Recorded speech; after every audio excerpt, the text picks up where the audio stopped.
그리스도인들은 회개하면 하나님께서 싹 다 용서해 주시는데 죄 짓는 것이 뭐 그리 큰 문제냐고 말하며 죄를 대수롭지 않게 생각하는 경향이 있다.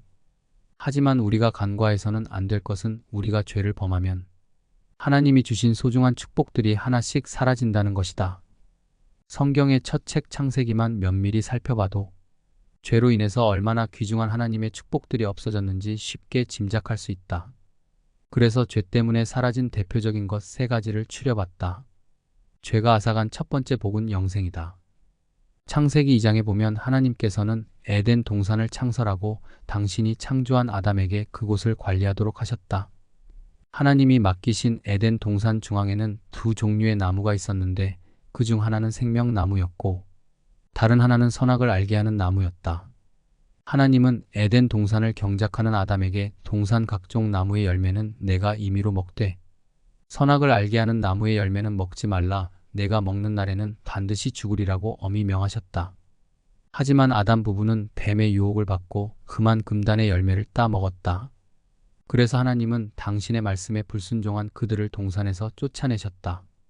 그리고 이들이 생명나무에 접근해서 열매를 따먹고 영생할까봐 에덴 동산 동쪽의 그룹들과 두루 도는 불칼을 두어 생명나무로 가는 길을 지키게 하셨다.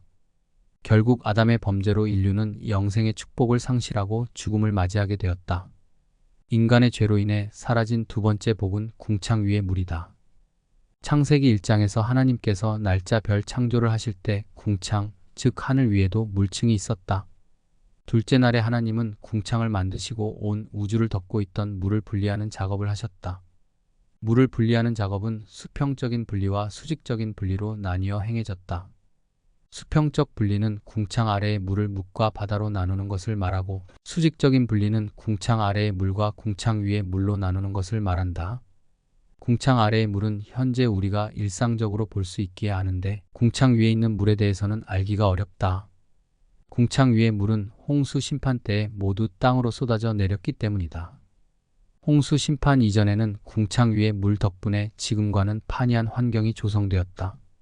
궁창 위의 물은 두꺼운 물층의 천계층을 형성하여 지구 전체가 온실과 같이 적절한 습기와 따뜻한 온도를 유지할 수 있도록 만들어 주었다. 온실 같은 환경은 식물이 잘 자랄 수 있도록 하여 풍성한 양식을 제공하였고 동물과 사람 모두 식물만 먹고 살기에 부족함이 없었다. 또한 궁창 위에 두꺼운 물층이 있어서 자외선 등 유해한 광선을 차단해 주었기에 지금과 같이 선크림이 필요 없었고 이게 사람의 수명을 연장시켜 주어서 장수의 비결이 되었다. 그래서 노아 홍수 이전에 평균 수명이 800에서 900세에 달했고 무드셀라 같은 사람은 969세로 거의 1000년 가까이 살았다. 그러나 홍수 후 아브라함 등은 180세를 살면서 급격히 수명이 줄었다. 안식교 등은 식물 아니라 고기를 먹어서 수명이 단축되었다고 주장하지만 그게 아니라 인간의 범죄로 궁창 위의 물층이 파괴되었기 때문이다. 죄로 인해 사라진 세 번째 복은 통일된 언어다. 원래 언어는 하나였다. 언어가 하나라고 하는 사실이 얼마나 큰 축복인 줄 아는가? 별도로 외국어를 배울 필요가 없다면 우리는 참으로 많은 시간을 절약할 수 있을 것이다. 우리 한국인들이 영어에 들이는 시간이 얼마나 많은가? 지금은 유치원 때부터 영어 학원에 다니고 초등학교 때부터 영어가 정식 교과 과목이 되어 대학 졸업할 때까지 우리는 영어와 씨름한다. 그렇지만 극소수를 제외하고 미국인을 만나면 대화가 안 돼 내빼기 일수다.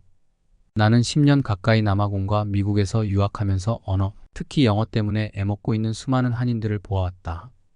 심지어 어떤 한국 유학생은 영어는 웬수다라고 폭언을 퍼부었다. 사실 우리나라 사람들 참으로 열심히 공부한다. 외국 도서관에 가면 도서관 문 닫는 시간까지 눈에 불을 켜고 연구하는 사람은 거의 대부분 한국 학생이다. 그럼에도 불구하고 현지인들을 따라잡지 못하는 이유가 뭐겠는가? 바로 언어 때문이다. 걔네들은 놀면서 쉬엄쉬엄 공부해도 몇 시간이면 책 한 권 뚝딱 소화해내지만 우리 한인들은 머리 싸매고 공부해도 우리말이 아니라서 이해도 제대로 안 되고 진도도 잘 나가지 않는다. 만일 한국어가 영어처럼 세계 공용어였다면 노벨 문학상 수상자 명단에 이미 적지 않은 한국인들의 이름이 등재되었을 것이다. 코쟁이들 자기들이 잘나서 그런 상을 독식하는 줄 착각하고 있는데 실제로는 언어 덕 톡톡히 보고 있는 것이다. 그러므로 훌륭한 학자가 되어 하나님 앞에 귀히 쓰임 받기를 원하는 사람은 어렸을 때부터 착실히 언어를 준비해야 한다. 학업뿐만 아니라 선교도 결국 언어 문제다. 언어가 준비되지 않은 선교사는 사실 함량 미달이다. 결코 사역을 효과적으로 수행할 수 없다. 선교사가 제대로 선교하려면 영어는 기본이고 현지어까지 숙달해야 한다. 언더우드 선교사가 한국에서 훌륭하게 선교를 감당할 수 있었던 비결은 조선어에 능통했기 때문이었다. 언더우드는 1885년 4월 5일 부활절에 제물포항을 통해 조선에 입국하기 전에 일본에 체류하면서 한국인 유학생 이수정을 통해서 그의 번역서인 마가복음을 손에 들고 열심히 조선말을 배웠다. 그리고 조선에 입국해서도 조선어 배우기를 게을리하지 않았다. 그 결과로 후배 선교사들을 위해서 한영사전을 편찬했으며 성경 번역위원으로 조선어 성경을 번역하기까지 했다. 후대 사람들이 이렇게 언어 문제로 생고생하고 있는 이유는 바벨탑 사건 때문이다. 니무롯은 하늘까지 닿는 바벨탑을 쌓아 하나님을 보좌에서 끌어내고 그 자리를 자신이 차지하려는 야욕을 품고 있었다. 그래서 하루가 멀다 하고 총력으로 탑을 쌓았다. 마침 언어가 하나여서 이 일은 일사천리로 진행되었다. 그래서 하나님은 이 일을 중단시키기 위해 개입하셨다. 자, 우리가 내려가서 거기서 그들의 언어를 혼잡하게 하여 그들이 서로 알아듣지 못하게 하자 하시고 여호와께서 거기서 그들을 온 지면에 흩으셨으므로 그들이 그 도시를 건설하기를 그쳤더라. 이 반역의 무리는 같은 말을 쓰고 있었는데 하나님께서 언어를 혼잡하게 하자 서로 알아듣지를 못하게 되었다. 그 결과 결국 탑 쌓는 일을 중단하게 되었다. 인류가 죄를 범하자 결국 하나 된 언어를 잃게 되었다. 그러므로 우리는 자신이 용서받는다는 것을 시험하려고 엄한 짓을 해서는 절대로 안 된다. 그러면 자신에게 가장 소중한 것들을 하나씩 잃게 될 것이다. 때로는 사지백체를, 때로는 가족 구성원을, 때로는 물질을. 우리는 그것이 무엇이 될지 모른다. 따라서 우리는 죄 지으면 안 되겠구나. 하나님이 나에게 주신 축복을 온전히 누리려면 하나님을 떠나서는 안 되겠구나. 마음속으로 제3, 제4 다짐해야 할 것이다.